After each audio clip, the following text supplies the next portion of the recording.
ఎందుకంటే నేను కాలేజ్ నుంచి వచ్చాక నాకు ఈ న్యూస్ తెలిసి నేను దీనికోసం 1 అవర్ అయితే నేను ఫుల్ డీటెయిల్స్ తెలుసుకుని అయితే మాట్లాడుతున్నాను. ఉత్తరప్రదేశ్‌లోను, వారణాసిలోను 2 బ్రూటల్ ఇన్సిడెంట్స్ అయితే జరిగాయి. ఫస్ట్ దానికన్నా సెకండ్‌ది అంటే ఇప్పుడు మనం మాట్లాడుకోబోతుంది. అదేంటంటే ఒక అమ్మాయిని 23 మెంబర్స్ గ్యాంగ్ చేశారు. అది కూడా 1 వీక్ చేశారు. అది కూడా ఏంటంటే ఒక 12th చదువుతున్న టీనేజ్ అమ్మాయి ఫ్రెండ్స్‌తో అంటే తన ఫ్రెండ్‌తోను హుక్కా బార్‌కి అయితే వెళ్ళింది. అక్కడ తను తాగే డ్రింక్స్‌లోను మిక్స్ చేసి ఆ అమ్మాయికి ఇచ్చారు. తను అన్‌కాన్షియస్ అయ్యాక 23 మెంబర్స్ తన మీద అసాల్ట్‌కి అయితే దిగారు. ఇక్కడ మనం చూసుకోవాల్సింది ఏంటంటే 2 సైడ్స్ మిస్టేక్స్ ఉన్నాయి ఇక్కడ. అంటే ఒక టీనేజ్ అమ్మాయి హుక్కా బార్ వెళ్ళడం తప్పు. అది కూడా ఆ హుక్కా బార్‌లోను చాలా ఇల్లీగల్ యాక్టివిటీస్ జరుగుతున్నాయని కూడా తెలుసు. అండ్ సెకండ్ థింగ్ వచ్చేసి అంటే అక్కడ తను హుక్కా బార్ వెళ్ళడం తప్పైతే అంటే వీళ్ళు సెక్షువల్ అసాల్ట్‌కి దిగడం కూడా తప్పే. ఎందుకంటే అంటే వాళ్ళ కంట్రోల్ వాళ్ళు ఇదైపోయి ఇంకా అమ్మాయి మీద ఫ్యామిలీ థ్రెట్స్ అండ్ బ్లాక్‌మెయిలింగ్ కూడా చేశారు. అంటే పోలీసులకు చెప్పొద్దని. బట్ వాళ్ళ అమ్మాయి ఫ్యామిలీ ముందు ఓపెన్ అయిపోయి ఎఫ్ఐఆర్ అయితే కంప్లైంట్ చేసింది.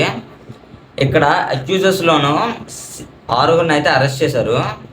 అండ్ ఆ అమ్మాయి మెడికల్ రిపోర్ట్స్ అండ్ ఇంకా అక్కడ జరిగిన సీసీటీవీ ఫుటేజెస్ ద్వారానే ఈ ఇన్ఫర్మేషన్ అయితే అంటే పోలీసులు ఇన్వెస్టిగేషన్ చేసిన ద్వారా అంటే ఈ మ్యాటర్ అయితే తెలిసింది.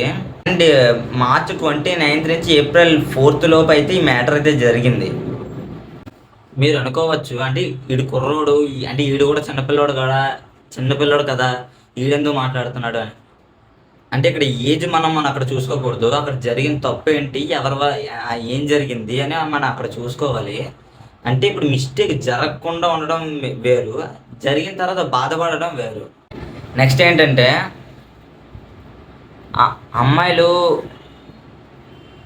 అంటే బయట తిరగచ్చు తిరగకూడదని కాదు. అంటే ఒక ఏజ్ తర్వాత ఎక్కడికైనా వెళ్ళచ్చు.